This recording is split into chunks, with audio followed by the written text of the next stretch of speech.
Selamat pagi teman-teman. Saya akan mengajak teman-teman untuk memperhatikan calon indukan di peternakan saya. Nah, inilah penampakannya calon indukan teman-teman yang saya pilih. Dan kenapa saya memilih yang ini teman-teman? Simaklah terus video saya. Apa sih alasannya saya memilih indukan ini?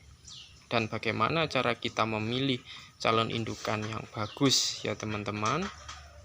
Ya teman-teman, yang pertama yang perlu kita perhatikan itu adalah kita memilih calon indukan ini dari ukuran yang terbesar dari saudara-saudaranya teman-teman. Mungkin jikalau ada anakannya itu dalam satu indukan itu ada 10, kita pilih yang paling besar. Nah, kemarin dari pengiriman penjual itu yang paling besar adalah ini teman-teman. Sebenarnya ada 2, tetapi saya condong ke sini dengan beberapa faktor ya teman-teman. Ya, yang pertama itu tadi ya ukurannya.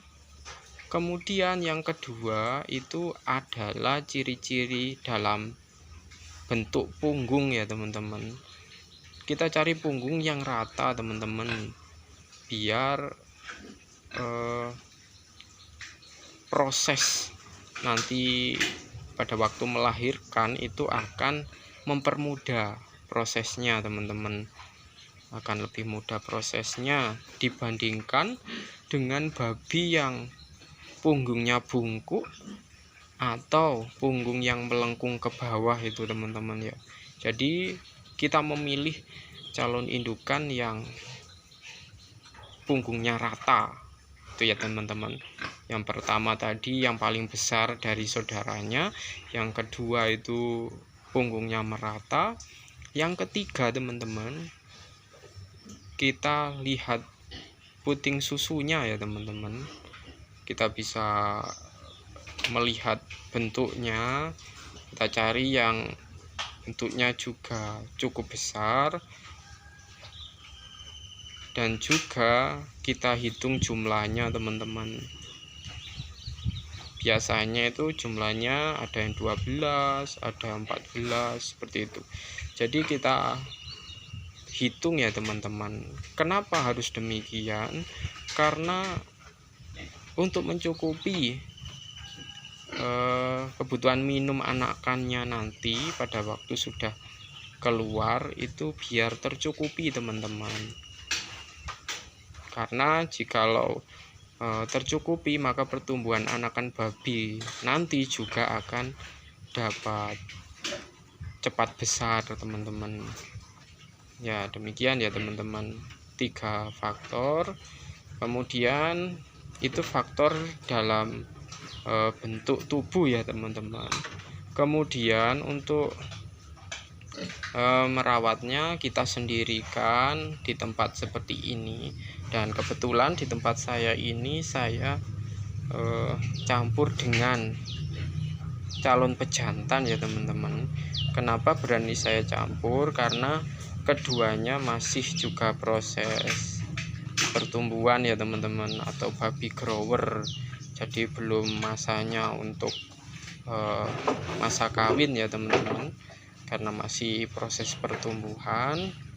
Ini babi usia 3,5 bulan, datangnya lebih awal yang warna putih ini teman-teman, makanya ukurannya juga besar yang putih. Nah, pejantan yang saya pilih ini teman-teman, sebenarnya saya tidak memilih teman-teman, karena pada waktu saya membeli di penjualnya itu babi yang warna hitam ini atau jantan ini belum dilakukan kebiri teman-teman. Jadi dikirim ke saya, ukurannya masih lumayan kecil, maka belum sempat dilakukan kebiri, sehingga saya jadikan pejantan teman-teman. Dalam peternakan saya jadikan pejantan. Dan inilah postur tubuh dari calon indukan teman-teman. Jadi punggungnya rata ya teman-teman, posturnya juga cukup panjang, tinggi, juga bisa kita lihat puting susunya cukup besar ya teman-teman. Nah, ini menjadi syarat teman-teman biar peternakan teman-teman nantinya bisa sukses dalam menghadirkan bibit-bibit anakan babi yang unggul ya teman-teman. Jadi itu hal yang bisa kita perhatikan teman-teman. Jadi ketiga hal tadi, pemilihan ukuran yang paling besar, didasari juga yang kedua punggungnya teman-teman, terus yang ketiga puting susunya, dan juga perawatannya teman-teman. Demikianlah teman-teman review pemilihan calon indukan pada pagi hari ini. Terima kasih atas kebersamaannya, dan teruslah berkarya, jangan takut untuk mencoba ya teman-teman. Saya ucapkan salam peternak.